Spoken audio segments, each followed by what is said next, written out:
माननीय पंतप्रधान नरेंद्रजी मोदी यांच्या माध्यमातून सुरू झाल्या, त्यामध्ये प्रामुख्यानं शिक्षणाच्या योजना, आरोग्याच्या योजना, देशामध्ये सर्व स्तरावर रस्त्यांचं जाळं तयार करणं, त्याचबरोबर पाणी पुरवठा योजना, स्वच्छता आणि सांस्कृतिक विभागामध्ये सुद्धा संस्कार देण्याचं त्यांनी कधी विसर पडू दिला नाही.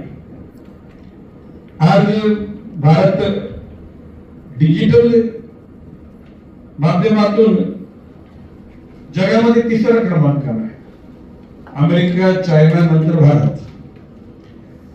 आणि मला विश्वास आहे की ज्या गतीनं जागरूक नागरिक माननीय पंतप्रधान नरेंद्रजी मोदी यांच्या विचाराला पाठिंबा देत आहेत, तर येत्या काही वर्षामध्ये या प्रणालीमध्ये भारत एक नंबरला आला तर मला आश्चर्य वाटणार नाही.